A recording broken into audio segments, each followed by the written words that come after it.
Olá, seja bem-vinda, seja bem-vindo a mais um episódio do AI Summit Brasil, esse podcast que se propõe a falar sobre inovação, tecnologia e uma série de outras coisas tão incríveis que é em favor das organizações, em favor da sua jornada educacional, em favor do teu conhecimento. Estamos aqui para isso, né? Eu estou aqui e tenho a honra de entrevistar agora nesse podcast o Dr. Giovanni Thierry, certo? Falei certo? Certíssimo. Então tá bom. Desculpa, errei aqui o comecinho, mas tá tudo certo. Olha, o currículo com certeza é muito extenso, mas eu trago aqui 3 coisas que são incríveis, né? Como professor da Faculdade de Medicina, presidente do Instituto Inova HC, né?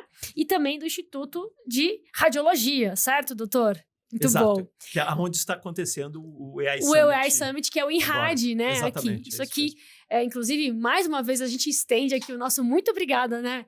Porque poucas empresas têm essa visão de inovação, visão de conexão, um monte de profissional falando de temas tão pujantes e tão necessários, né?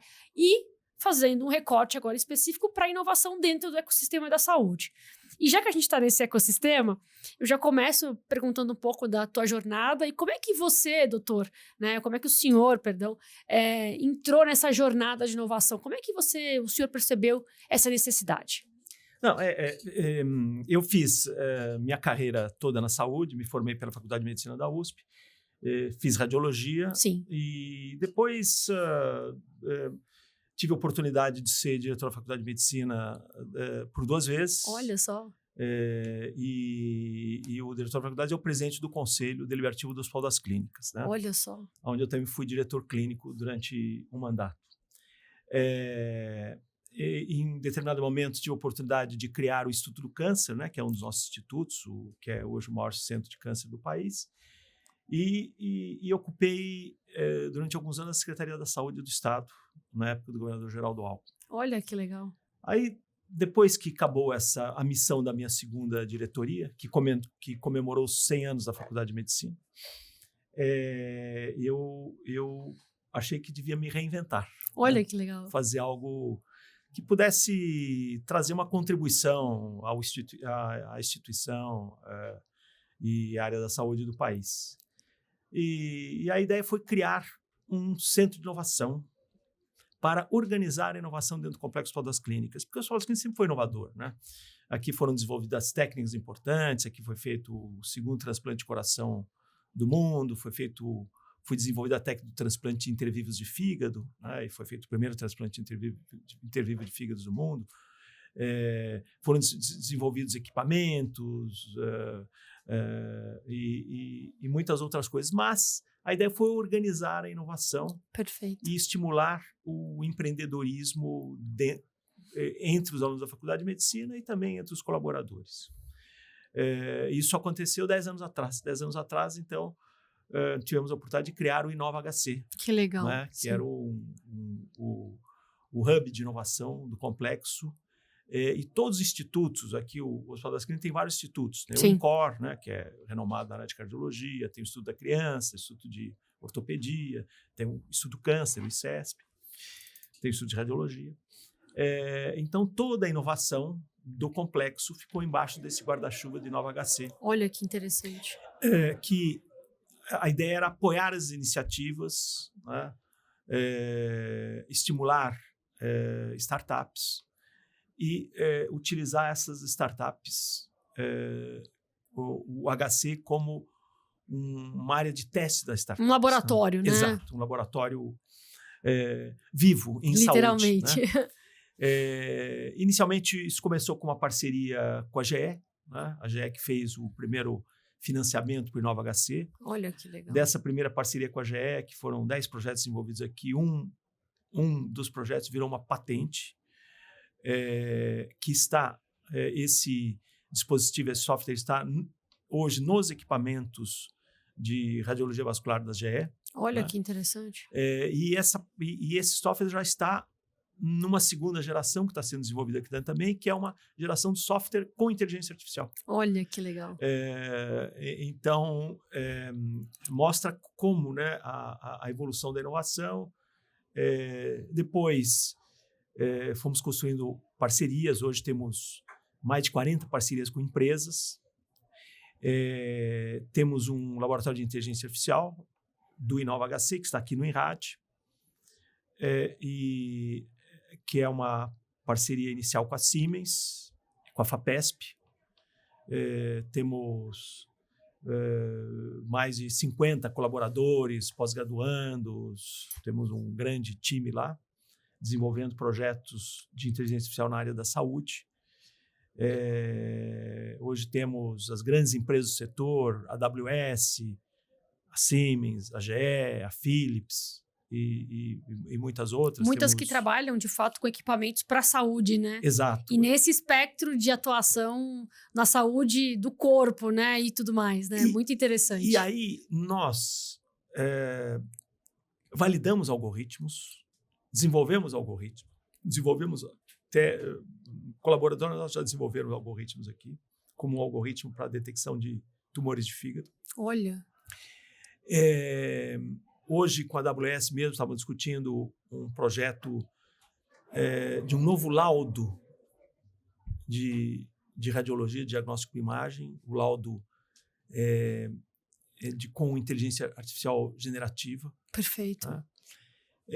Então, o laboratório de inteligência artificial é um dos pilares do InovaHC, mas não é o único. Nós temos um laboratório de cirurgia avançada. Perfeito. Né? Temos um grande centro de saúde digital, que também começou com uma parceria com o governo britânico. Olha só. E desenvolveu os primeiros projetos durante a pandemia em parceria com o Ministério da Saúde. E hoje nós temos um PDI, né, um projeto de pesquisa, desenvolvimento e inovação na área de saúde digital. E estamos implantando a saúde digital no estado de São Paulo. Puxa vida. E assim, esses laboratórios, aí temos um outro laboratório de saúde mental. Então, importantíssimo na pandemia, né? Sem dúvida. Foi... Esse que nós chamamos de laboratórios são pilares para alavancar a inovação em áreas que nós consideramos prioritárias. Perfeito. Ou seja, o nosso laboratório de inteligência artificial traz as startups de dentro e de fora. Vocês identificam oportunidades. Isso. E conectam as oportunidades com as startups. E com as empresas que estão aqui dentro. Né? E o mais interessante de tudo isso, né, nessa dinâmica que o senhor tem trazido aqui pra gente, desse histórico tão pujante, né, do InovaHC, enfim. Primeiro, para trazer dados, né? Primeiro, porque o próprio Hospital das Clínicas é o maior hospital da América Latina, sobretudo não só em especialidades, mas em atendimentos. A gente vê que os dados não mentem, né? Já que a gente vai falar de dados. Então, os dados não mentem. E além disso, conectando essas inovações que vocês estão conectando, né? Que o próprio InovaHC está conectando, é extremamente disruptivo, né? Porque em algo tão sensível que é a saúde, trazer a pujança da tecnologia para incentivar e melhorar, né, a saúde como um todo, talvez até a jornada das pessoas no final do dia, né? Isso é muito importante. E vocês estão fazendo um projeto de disrupção. Agora mesmo o senhor comentou sobre a saúde digital no estado de São Paulo. Exato. Olha só que coisa incrível que vocês estão criando, né? Porque... e depois também nós criamos nosso hub, né? Sim, temos um hub onde tem as hub. startups, onde fazemos eventos. Porque, na nossa visão, a saúde no Brasil é muito dependente de soluções externas, desenvolvidas em países que muitas vezes não têm uma identidade com o nosso tema de saúde, ou uma identidade até... de diversidade como é a nossa. Faz todo sentido, né? No sentido, assim, da gente criar a nossa própria identidade como cidade, país, né? E região, regionalizar, isso faz todo sentido. E isto também traz uma riqueza, porque Sim. à medida que você estimula startups, e as startups viram empresa, elas geram emprego, geram renda, geram soluções de saúde que não vão precisar ser importadas. Perfeito. E são soluções que estão customizadas à nossa realidade, foram testadas na nossa realidade. Perfeito. Né? Quando nós, durante a pandemia, nós desenvolvemos um projeto de inteligência artificial que tivemos várias empresas parceiras. E a ideia era como diagnosticar o Covid pulmonar nos primeiros meses de pandemia. Por quê? Porque o exame de laboratório naquela época, para fazer o diagnóstico Covid, demorava 2 semanas. Eu lembro. De 10 dias a 2 semanas. E era muito importante diagnosticar o Covid grave, que era o Covid pulmonar, através da tomografia computadorizada. Perfeito. Então, desenvolvemos um projeto. E, inicialmente, usamos um algoritmo importado da China, porque foi onde a pandemia começou. E depois usamos um algoritmo importado da Europa. Perfeito. E a nossa plataforma de inteligência artificial, em 3 minutos, ele dava o diagnóstico. Nossa. Se era Covid pulmonar e qual a extensão da doença. Inclusive que as pessoas não tinham experiência em Covid. Sim. Estava todo mundo na curva de aprendizado, Exato, né? Literalmente. Aprendizado. E aí nós conectamos quase 60 hospitais do Brasil inteiro na nossa plataforma. O sujeito colocava o caso na plataforma e em 3 minutos recebia a resposta. O resultado. Mas nós percebemos que esse algoritmo tinha vieses, porque vinham de países com uma diversidade racial muito diferente da nossa. Perfeito. Aí fizemos um chamamento e desenvolvemos algoritmos baseados na casuística nacional. Brasil, né? Exato. Com o DNA brasileiro. Exatamente. Aí fizemos um de tomografia, fizemos um também de raio-x. Perfeito. E mostrando que é muito importante validar os algoritmos de inteligência artificial, né? Que muitos algoritmos que são desenvolvidos fora, eles podem não funcionar adequadamente ou podem não ter uma relação custo-benefício adequada para a nossa realidade. Então, é importante validar e, eu diria, mais importante que validar é desenvolver, né, soluções para a nossa realidade. E a fala do senhor é muito sóbria, no sentido de todo mundo quer ser o exponencial, quer ser o, né? Mas a gente não tem, muitas vezes, esse cuidado e essa percepção importante.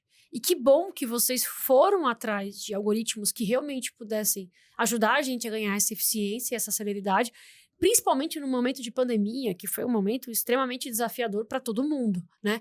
Mas, ao mesmo tempo, percebendo que existia ali até uma ambidestria, né? Porque eu precisava pensar como é que eu vou trazer mais celeridade aqui para resolver um problema que eu não posso esperar 10 dias para confirmar um caso de Covid, né? Mas pensando também numa inovação. Isso foi fantástico, foi um divisor de águas, imagino, né? E saiu daqui essa tecnologia. Foi um desenvolvimento inovador na área de inteligência artificial, que foi premiado. Sim. Foi premiado aqui no Brasil, foi premiado fora, foi publicado fora como uma das maiores plataformas de inteligência artificial para Covid no mundo. Né? Olha só. Então, eu acho que nós temos muito potencial para inovação, porque nós temos muitas pessoas capacitadas, temos universidades pujantes, temos muitas empresas nacionais, multinacionais que estão sediadas aqui. O que é importante é fazer esse link, estimular o empreendedorismo nos jovens, tá? Entre os colaboradores, ajudar a constituir as startups, dar apoio legal. Tanto que aqui nós temos dentro do nosso hub, nós temos programa de capacitação para startup. Olha que legal. Então, nós ajudamos desde a constituição da empresa até a inserção, né, uma experiência de mercado, né? Temos mentoria e quando bem sucedida, nós conectamos com os investidores. Então, Perfeito. Nós temos toda a linha, né, de formação, capacitação e conexão com o mercado das startups que nos procuram. Eu tive uma experiência muito boa, muito propositiva com o InovaHC, e inclusive recentemente, que a gente veio aqui conhecer um pouco do Hub. Então, eu percebi que vocês são muito abertos a essa questão da inovação, de entender como é que está o mercado. E uma coisa que me chamou muita atenção foi exatamente esse laboratório que o senhor falou, né?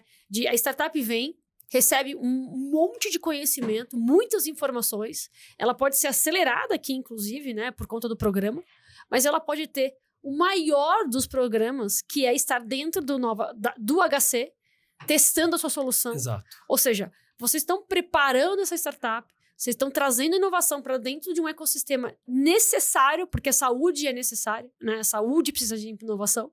E ainda fazendo uma ação social pragmática, que é desenvolvimento do empreendedorismo. Isso, sem dúvida, é um divisor de águas, né? Então, eu conto essa experiência porque eu vivi na prática isso, não como uma startup minha, mas como uma startup de um colega, né? Que até tá no programa, inclusive, de aceleração.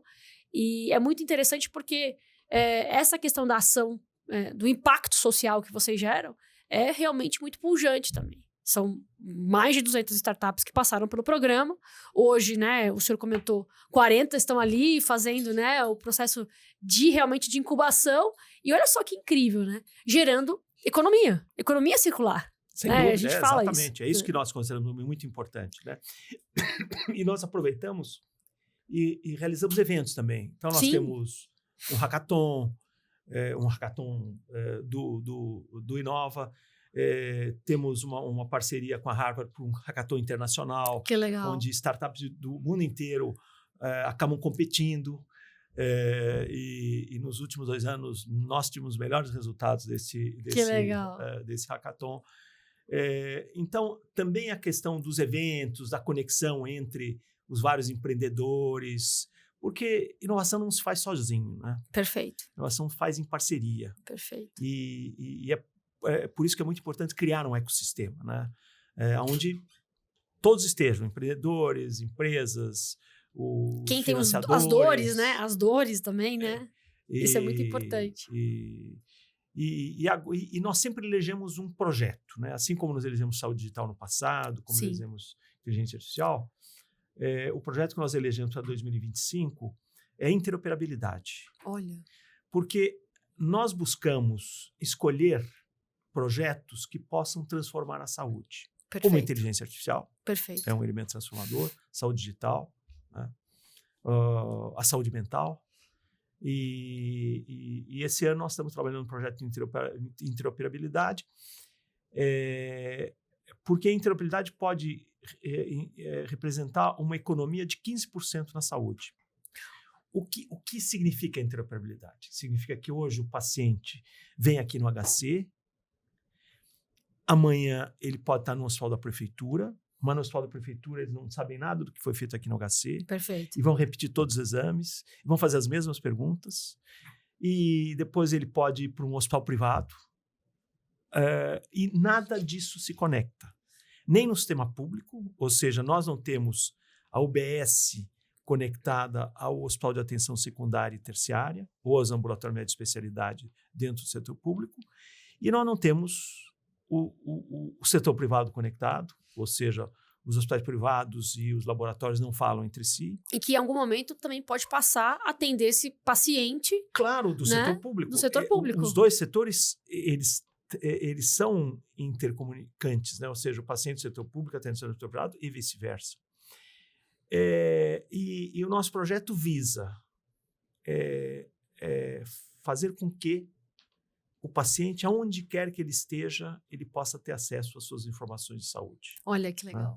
Isso isso não é on demand, né? Isso aqui é em tempo real. Né? Literalmente, ter os dados na palma da mão para que aonde quer que for, ele consiga ser atendido de alguma maneira. Claro que ter os dados depois de 2 dias já não tem mais utilidade. Você precisa ter os dados no momento do atendimento. Então, esse eu reputo que é um grande desafio, né? E, recentemente, nós assinamos um protocolo de colaboração com o setor privado e com o Ministério da Saúde. Olha só. Para avançar num programa de interoperabilidade. Esse é o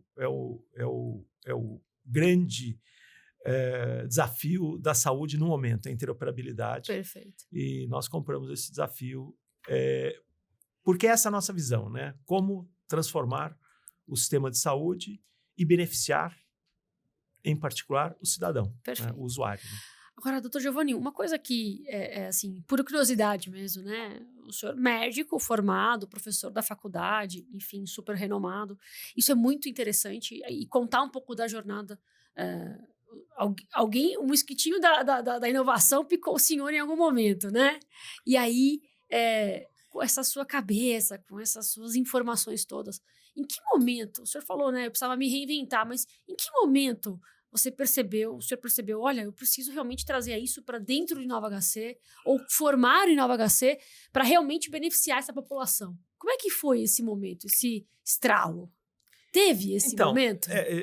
Teve esse momento, e até teve uma razão para esse momento, que durante algum tempo, todos os equipamentos de radiologia eram importados.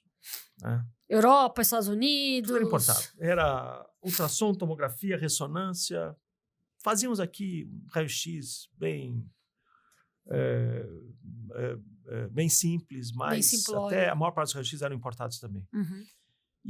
E eu não me conformava com isso, porque dizer um país continental como o Brasil deveria ter as fábricas produzindo aqui. Perfeito. Então, durante muito tempo, eu trabalhei para trazer as fábricas, né, das grandes empresas da época, que era GE, Siemens, Philips e Toshiba. Né? Sim, as grandes marcas, né? E nós tivemos sucesso em trazer essas empresas para o Brasil. Uma delas, a Toshiba, hoje, Canon se instalou no estado de São Paulo. E nessa minha... eu conheci um CEO mundial da GE, chamado Jeff Immelt, foi um grande nome do mundo corporativo, estou falando aí de 20 anos atrás, e o Jeff tinha a ideia de trazer um centro de desenvolvimento da GE na área de saúde aqui para São Paulo. Olha só. Especificamente para São Paulo. Era para São Paulo porque nós tínhamos estabelecido um relacionamento. Uma relação, entendi. Só que, no caminho, esse centro virou um centro de pesquisa em gás e petróleo no Rio de Janeiro, no Fundão. Né? Saiu da saúde. Nada a ver com saúde, né? Eram interesses, era o petróleo, na época, também interesse de governo, essas coisas todas, né? Mas, conversando com o Jeff disse, olha, eu acho que a questão da inovação é muito importante e queria fazer uma parceria, já não governo, mas eu queria fazer uma parceria com o Instituto de Radiologia. Perfeito. Porque ele é um grande produtor de equipamento de radiologia, então conhecia nosso instituto, eu tinha estado aqui. E aí ele fez este aporte de financiamento para o Instituto. Para o Instituto. Perfeito. Naqueles projetos que nós começamos com a GE, que como eu comentei, que um virou patente. E isso nos deu fôlego para construir a inovação, uma estrutura de inovação organizada, né, com hub, com basicamente validou o projeto, né? Exatamente. Validou o projeto de inovação. Então, aliás, falando de inovação... Né? E era uma época, eu estou falando isso mais de 10 anos atrás, que a inovação não estava na cabeça das pessoas. Né? Não era um tema pujante, né? Não era uma coisa que todo mundo queria ter. Inclusive porque, durante muito tempo, as universidades públicas, né, como a Universidade de São Paulo e universidades públicas, a relação com empresa era muito mal vista. Né? Isso mudou de uns 15 anos para cá, quando se percebeu que as universidades tinham que fazer parceria com as empresas, porque senão ficariam só na pesquisa não aplicada. Perfeito. Né? E esse é um sentimento de mercado, né? Um sentimento para tudo no mercado. Porque a faculdade não estava se conectando ao mercado, que tinha um monte de problema, um monte de dor. Exato. E vocês aqui pesquisando uma série de coisas incríveis e não se conectavam, né? Isso passa, então, a mudar a partir até do movimento que vocês estão fazendo. E, na verdade, o que acontecia é que o mundo já tinha mudado. Né? Perfeito. Quer dizer, as parcerias público-privadas, universidades, empresas, já aconteciam nos Estados Unidos e na Europa. De maneira muito mais fluida, né? E aqui nós temos um atraso em relação a a possibilidade de parcerias público-privadas para desenvolver projetos de interesse da população, né? Então esse foi eu diria, foi o que impulsionou a possibilidade de criar um grande hub de inovação. Hoje o Nova HC é um grande hub de inovação na área de saúde, e poder consolidar essa ideia de estimular a cultura do empreendedorismo e da inovação dentro do complexo HC Faculdade de Medicina da USP. Perfeito, doutor. Olha, em benefício do tempo, eu sei que a agenda do senhor é bastante, né, cheia de coisas boas, graças aí, né, a tudo isso que vocês estão fazendo, isso é muito importante. Mas em benefício do tempo, eu tenho uma última pergunta, que é: como é que você vê o futuro da inovação dentro, não só do ecossistema da saúde, mas em todo o espectro de atuação? Tendo em vista o que a gente está vivendo aqui hoje, né, um pouquinho, né, do que a gente está vendo em termos de inteligência artificial, vamos falar amanhã de computação quântica e várias outras temáticas, como que o senhor vê, de fato, o futuro da inteligência artificial? A inteligência artificial, ela já é uma realidade, já está sendo utilizada na área da saúde, muitos equipamentos já incorporam algoritmo de inteligência artificial. Perfeito. Equipamento de ressonância, tomografia, ultrassom. Nós usamos inteligência artificial, por exemplo, em agendamentos, em escalas, em processos de organização e compra. E cada vez mais a inteligência artificial vai impactar em toda a cadeia da saúde. Perfeito. Né? Impactar em dois aspectos muito positivos, né? A eficiência, né? Vai dar mais eficiência ao setor, e em segurança do paciente, ou seja, vai reduzir a possibilidade de erros no atendimento do paciente, seja erros humanos, seja erros na operação. Perfeito. Então, a inteligência artificial vai transformar a saúde de um aspecto muito positivo, melhorando a eficiência de toda a cadeia produtiva e assistencial, e também vai fazer com que o paciente possa ser atendido melhor, com mais segurança. E vai representar uma economia, porque à medida que você melhora a eficiência, você reduz o gasto com a saúde. Perfeito. E à medida que você reduz também possibilidade de erro e complicações, você também reduz o gasto da saúde. Perfeito. Então, e na saúde nós precisamos, né, utilizar melhor os recursos, porque são limitados e estão muito impactados pelo envelhecimento populacional. Então, vejo a inteligência artificial como uma enorme oportunidade de poder impactar a saúde favoravelmente sobre todos os aspectos. Não, e esse é um tema que o senhor tocou, que é extremamente relevante, né? Que é essa questão das pessoas ter mais longevidade, e a gente ainda estamos aqui de maneira até um pouco incipiente, né, em termos de tecnologia e inovação, para manter essa população. E eu não estou falando só no ambiente, no espectro saúde, eu estou falando em todos os aspectos. Futuro do trabalho, futuro, né, da saúde, futuro educacional. Existem vários elementos importantes aqui. Mas que bom que a gente teve a oportunidade de conhecer um pouquinho do impacto que vocês estão gerando, né? E é muito importante esse trabalho que o senhor faz, doutor Giovanni, justamente para a gente ecoar isso de maneira mais pragmática, para dizer, olha, milhões de pessoas passam aqui pelo HC, pelo INRAD, Hospital das Clínicas, Coração, enfim, são vários núcleos, né, como o senhor mesmo comentou, mas o senhor está falando aqui um pouquinho daquele trabalho. Parece que é uma coisinha pequena, mas é gigantesco o que vocês fazem, né? É uma população aqui que vocês atendem que, inclusive, vem de fora do estado de São Paulo para ser atendida, enfim, isso é fantástico. Então, antes de mais nada, parabéns pelo projeto que vocês estão estabelecendo aqui, pela cabeça de inovação, né? Que muita gente fica naquela coisa do tipo, só vamos fazer isso, vamos fazer esquecer nosso papel. E vocês foram muito além, né? O que eu chamo de ir além do que as pessoas estão vendo e estão praticando de fato. Então, meus parabéns. Muito feliz e honrada de estar aqui com vocês, aqui, ouvindo essa história, né, de maneira mais pragmática. E eu queria que o senhor nos trouxesse aqui, em alguns minutos finais, uma mensagem final, né?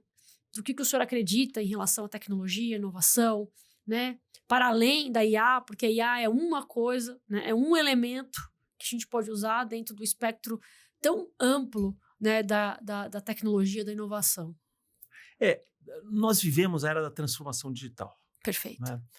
A tecnologia sempre impactou na saúde de forma desfavorável do ponto de vista econômico.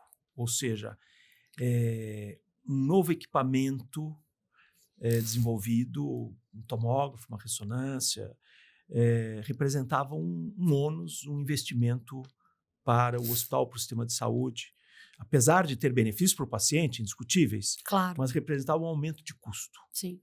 Na era da transformação digital, nós temos uma grande oportunidade, né, que é melhorar o acesso do cidadão à saúde, reduzir a desigualdade, e a desigualdade também no aspecto de capacitação profissional. Perfeito. Porque a transformação digital permite essa capacitação profissional em larga escala, né, à distância. E à medida que melhora o acesso e reduz a desigualdade, ela pode representar uma economia nos gastos da saúde. Então, eu vejo que a grande oportunidade que nós temos na era da transformação digital, né, nesta era tecnológica que nós estamos vivendo, é poder cumprir 3 metas importantes para a saúde: acesso, igualdade e uma redução de custos, porque nós podemos levar um especialista aonde ele não existe. Não precisamos ter um especialista em todos os lugares, né? Um especialista digital, ele está em todos os lugares. Perfeito. Né? E no futuro vão poder até realizar cirurgias, né, com um médico em São Paulo e o paciente sendo operado na Amazônia, por exemplo. Do Iapoque ao Chuí, literalmente. Né? Então, eu acho que esta é uma característica muito importante da transformação digital, né, que pode melhorar as várias frentes da saúde, inclusive a econômica, que é a mais sensível no Brasil e no mundo, porque está sendo muito impactado em razão do envelhecimento populacional. Sim, perfeito. Esse é uma lupa que a gente precisa colocar, né, sobre esse ponto do envelhecimento, da população e, eventualmente, até muitas famílias não querendo mais ter filhos, né? Isso exato. também gera impactos, né? E como que a gente vai transacionar em relação a tudo isso, né? A saúde está ligada a isso também, no final do dia. Né? Países até como a China já estão tendo uma redução populacional projetada. Né? Exato. Mas eu queria agradecer muito a oportunidade de falar um pouco sobre as nossas iniciativas. Claro, sempre bem-vindo. Nesse podcast e dizer que estamos muito contentes de poder recepcionar o AI Summit aqui no Instituto de Radiologia do Hospital das Clínicas da Faculdade de Medicina da USP. Para nós também é uma grande oportunidade. Agradeço mais uma vez, Dr. Giovanni, pelo seu tempo. Aliás, vou fazer um spoiler aqui. Olha, ele muito gentilmente, né, voltou aqui ao nosso evento e abriu o evento e com uma agenda tão cheia de eventos também. Olha, é uma honra mais uma vez estar aqui com o senhor e ouvindo e falando sobre isso. E você que nos assiste aqui, mais uma vez, estamos aprendendo aqui juntos, né, sobre inteligência artificial, sobre uma série de coisas e o impacto, né, que o InovaHC, né, o próprio Instituto, o INRAD, tem, de fato, disseminado aqui para as pessoas, né, o impacto na saúde das pessoas. Então, mais uma vez, obrigada, Dr. Giovanni, e obrigada a você que nos assistiu até agora nesse evento. Até logo. Obrigado. Muito obrigada.